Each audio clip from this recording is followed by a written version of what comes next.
Hello everyone, so this video is for all the aspirants of CBT 2026 जो भी जिन्होंने भी पेपर देना है आजकल में CBT 2026, तो ये वीडियो उनके लिए है। I hope it will be helpful for you.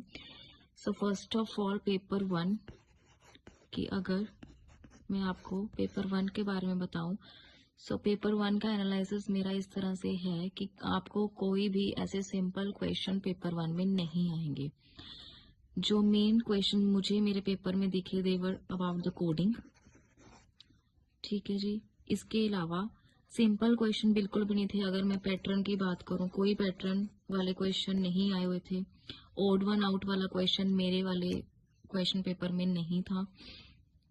इसके अलावा जो क्वेश्चन मुझे याद है उसमें अगर सिंपल लेवल के क्वेश्चंस की बात करूं तो एक क्वेश्चन था कि जिसमें एक वर्ड दिया था टूरिस्ट। तो टूरिस्ट वर्ड में से TOU और I को मिलाकर हमें ये बताना था कि कितने टाइप्स के जो अलग अलग वर्ड्स हैं बन सकते हैं। जैसे टूरिस्ट में से इट बन सकता है, ठीक है, I और T, इट बन सकता है। इसके अलावा टू बन सकता है, OUT आउट बन सकता है। तो इस तरह के वर्ड्स बन सकते हैं। तो उसमें ऑप्शन में था कि वन वर्ड बन सकता है, टू, मोर देन टू, या फिर कोई भी वर्ड जो है नहीं बन सकता, ठीक है जी। तो उसमें क्वेश्चन का आंसर आना था more than two words.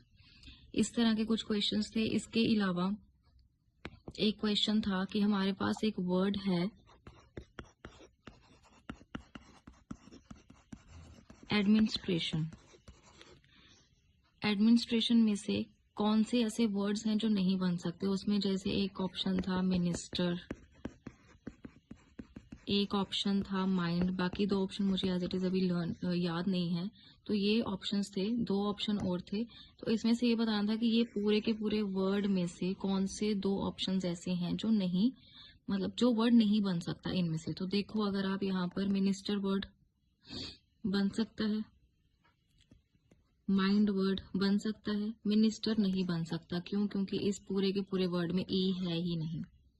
But mind जो है ये बन सकता है, MIND, माइंड बन सकता है। तो मेरा ऑप्शन जो सही था वो माइंड का था।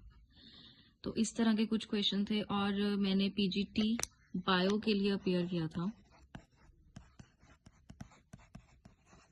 PGT बायोलॉजी का जो एग्जाम था उसमें +1 और +2 लेवल के क्वेश्चन हार्डली 20% थे, 20%, ठीक है। उसके अलावा उसमें जो मेन टॉपिक मेरे एग्जाम में था वो था बायोटेक का, biotechnology up to BSc level, ठीक है, जिसके मुझे क्वेश्चंस काफ़ी हद तक, मतलब बायोटेक्नोलॉजी की वेटेज मेरे वाले एग्जाम में ज़्यादा थी। उसके अलावा कुछ क्वेश्चन जो थे वो जो प्लांट की मॉर्फोलॉजी है उसमें से थे। एंड अनदर क्वेश्चंस जो थे वो प्लांट हार्मोन्स के बारे में थे। और हार्मोन्स के बारे में सीधा फंक्शन नहीं पूछा हुआ था, हार्मोन्स के बारे में ये पूछा हुआ था कि कब इसके बारे में पता चला, किसने हार्मोन को डिस्कवर किया, या फिर डिस्कवरीज, जितने भी जो भी साइंटिस्ट ने डिस्कवरीज की हुई हैं उनके ईयर्स के ऊपर क्वेश्चन था। एक प्रॉपर मैचिंग वाला एक क्वेश्चन था जिसमें कुछ नाम दिए हुए थे और उनके ईयर्स थे। तो इस तरह के क्वेश्चन बन के आए। मतलब आपको सीधी सी ये बात है कि CBT 2026 का लेवल, मैंने बहुत सारी यूट्यूब वीडियोस देखी थी, ठीक है, जिसमें कहा था कि हाँ जी पेपर 1 में तो सीधे से क्वेश्चन आते हैं, बिल्कुल सिंपल से क्वेश्चन आएंगे जो आप कर सकते हो, और रीजनिंग के सिंपल से क्वेश्चन होते हैं। बट ऐसा नहीं है, आपको सिंपल से क्वेश्चन हार्डली 30 to 40% तक मिलेंगे, ठीक है।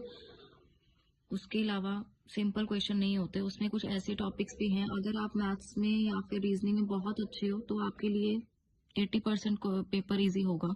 बट अगर आपको ये लगता है कि आप रीजनिंग में ठीक ठीक हो, जैसे साइंस स्टूडेंट जो है रीजनिंग में ठीक ठीक ही होता है, तो उसके लिए ये पेपर भी ठीक ठीक ही जाएगा। उसके लिए ज़्यादा कोशिश करनी पड़ेगी कि आप रीजनिंग के हाई लेवल के क्वेश्चंस जो हैं उनको ऑप्ट करो। उसके अलावा जो पेपर 2 है पीजीटी बायो का, वो तो हमें पता ही है कि पोस्ट ग्रेजुएट की पोस्ट है, तो उसके लिए पीजीटी के लिए आपको ऑब्वियसली बीएससी और इवन मास्टर्स तक का टॉपिक करने पड़ते हैं। तो वो जितना हो सकता है, वैसे भी थोड़े से दिन ही है, तो जितना हो सकता है उतना कोशिश कीजिए कि करिए और आप जो है इसको क्लियर कर सके। सो वन मोर थिंग जो रहेगी बतानी, वो ये थी कि पेपर 1 के अंदर जैसे जैसे मुझे क्वेश्चन क्लिक हो रहे हैं मैं आपको बता रही हूँ। पेपर 1 के अंदर मिरर इमेज वाला क्वेश्चन था, इट वाज इजी, ठीक है। डाइस वाला क्वेश्चन था, इट वाज इजी अगर आपको डाइस का कंसेप्ट पता है तो। इसके अलावा आपको वो जो पिक्चर्स वाले होते हैं कि जैसे 3 पिक्चर्स हैं ये वाली, तो इसके बाद अगली पिक्चर कौन सी आएगी, ये वाले क्वेश्चंस थे, पिक्चर्स अरेंजमेंट वाले क्वेश्चन थे जो इजी थे। मतलब if you are good in reasoning then आप 70 to 80% अच्छे से स्कोर कर सकते हो, बट अगर आप रीजनिंग में अच्छे नहीं हो तो प्लीज़ एटलीस्ट इन टॉपिक्स को कर लो, ठीक है, ताकि so that you can score well. So all the best for your exam.